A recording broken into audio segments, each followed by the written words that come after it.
আসসালামু আলাইকুম, স্বাগতম জানাচ্ছি জিকে ফর অলের আরেকটা সিরিজে। এই আজকের সিরিজে আমরা দেখব খুবই গুরুত্বপূর্ণ একটা ফ্যাক্ট, সেটা হচ্ছে খ্রিস্টাব্দ এবং খ্রিস্টপূর্বাব্দ। এবং এর সাথে আমরা দেখব কিভাবে আমরা সাল থেকে শতক বা শতাব্দী বের করব।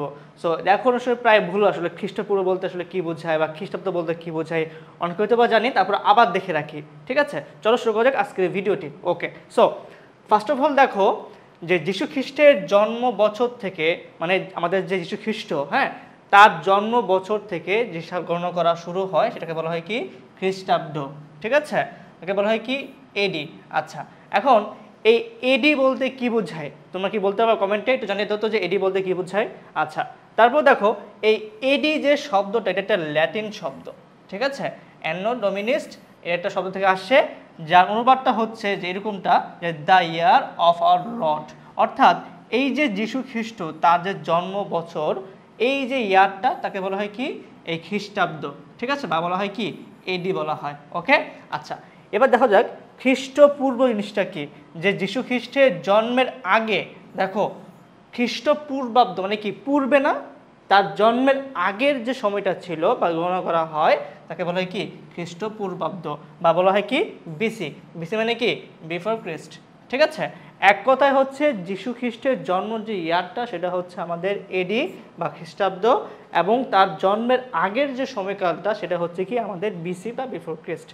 আচ্ছা, এবং এটার সাথে আমাদের আরেকটা বেসিক দরকার, সেটা হচ্ছে কি ভাইয়া, অনেক সময় এরকম হয় যে আমাদের সাল দেওয়া থাকে, সাল থেকে শতক বের করতে হয়। সো আমরা কিভাবে এই সালটার সাথে শতক বের সেটা আমরা দেখবো। তার আগে দেখে যাক আসলে এই যে আমরা যে বলি যে শতক বা সাল 100 বছরের যে সমষ্টি তাকে বলা হয় কি শতক বা শতাব্দী।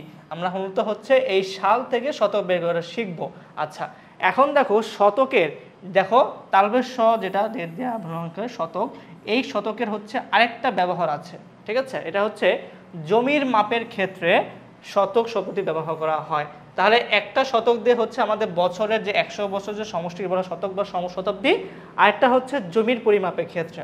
ঠিক আছে, আচ্ছা, এবার আসা যাক, ধরে নাও যে 1901, হ্যাঁ 1901 থেকে হচ্ছে ধরো যে 1999, ধরো এটা হচ্ছে একটা 100 বছরের একটা সমষ্টি বা হচ্ছে এক শতক, হ্যাঁ, বা এক শতাব্দী। ঠিক আছে, আচ্ছা, এখন কথা হচ্ছে যে আমি কিভাবে এই সালটা কোন শতাব্দীর মধ্যে অন্তর্ভুক্ত বা হচ্ছে কোন শতকের মধ্যে অন্তর্ভুক্ত আমি কীভাবে জানো, এই সূত্রটা হচ্ছে এই যে আমার এই সালের যে পিরিয়ডটা, এটার ফার্স্ট যে দুইটা অক্ষর আমরা তার সাথে যদি 1 যোগ করব, তাহলে 19 যোগ 1 কত হয় 20 হয়, তাই না?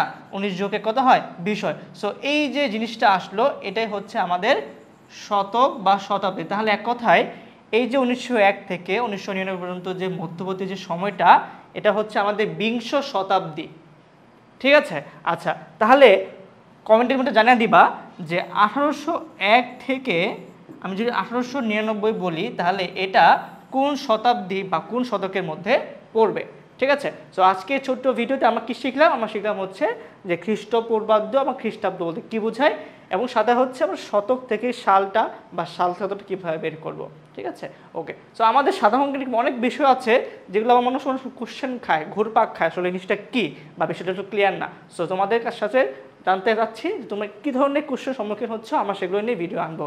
এবং আমাদের বেজে রেগুলার ভিডিও দেওয়া হচ্ছে আমাদের জিকে ফর অল, এগুলো হচ্ছে সবার জন্য, যে হচ্ছে একটা স্টুডেন্ট অ্যাডমিশন দিবে, যে বিসিএস দিবে, সবার জন্য কিন্তু এগুলো লাগবে। আমার ডে বাই ডে হচ্ছে আমরা অনেক বিষয়গুলো নিয়ে আনবো।